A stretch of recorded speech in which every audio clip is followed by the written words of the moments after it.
On March 27, 2009, after a long battle against the state of Kansas, Dr. George Tiller is found not guilty of all charges connected to his medical practice. Defendant not guilty of illegal abortion as alleged in count 1. Although a jury acquits him in less than an hour, the victory is short-lived.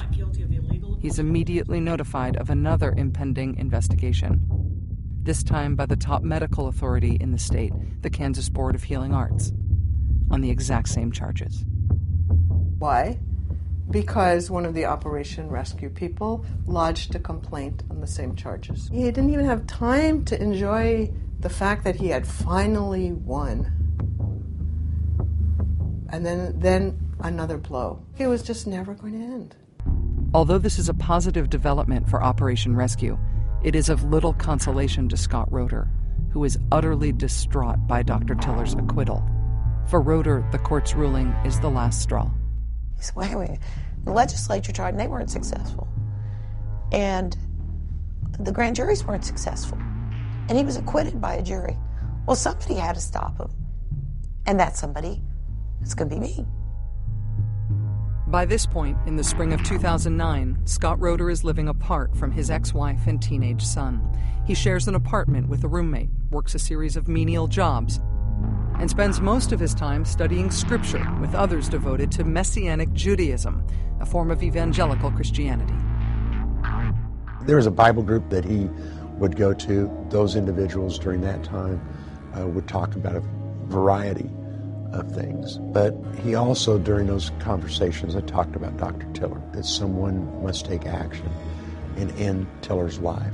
At that time, I think Roeder began really formulating a plan to end the life of Dr. Tiller. And he finally started to recognize that the only point that he could find him where he would be unaware would be at his church. So Scott Roeder started to make trips down to Wichita. He would go and attend services at the Reformation Lutheran Church. We just thought he was interested in joining our church. I couldn't help but notice that he was never a part of the service. He was not worshiping in our church. And it bothered me to the point that I followed him out and saw the car that he got into, and I wrote his license tag number at that point. He was not accepted by the congregation, did not fit in, but there was never an indication that he was there to hurt Dr. Tiller. On Sunday, May 24th, Scott Roeder travels the 200 miles from his home in Kansas City to Wichita.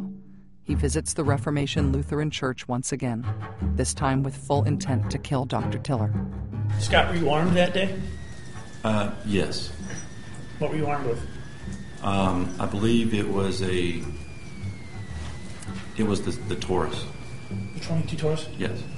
But Dr. Tiller is not at church that day, so Scott Roeder returns to Kansas City. 5 days later, Roeder calls his ex-wife with a request to spend the evening with his teenage son. Having devoted himself to the laws of Messianic Judaism and its strict adherence to the Friday Sabbath, it's very out of character for Roeder. Picked up his son, took him to dinner. They spent some time together, which again, his son knew that was very unusual. Just the fact that it was Friday, and on the Sabbath, that shouldn't have happened. They went to dinner, they went to a movie. Scott wanted to buy him ice cream. He wanted to go with him to visit with his friends. He didn't want the evening to end. He wanted it to go on and on. One of the first things Nick realized after he had heard about the shooting, after Scott had been arrested, was, wow, Mom, he was saying goodbye to me. The next morning, Saturday, May 30th, Roeder visits his brother in Topeka and then returns to Wichita, checking into a motel by sundown. And do you remember what you did that night? Watched TV, ate dinner, and went to bed. Pretty calm evening? Yeah.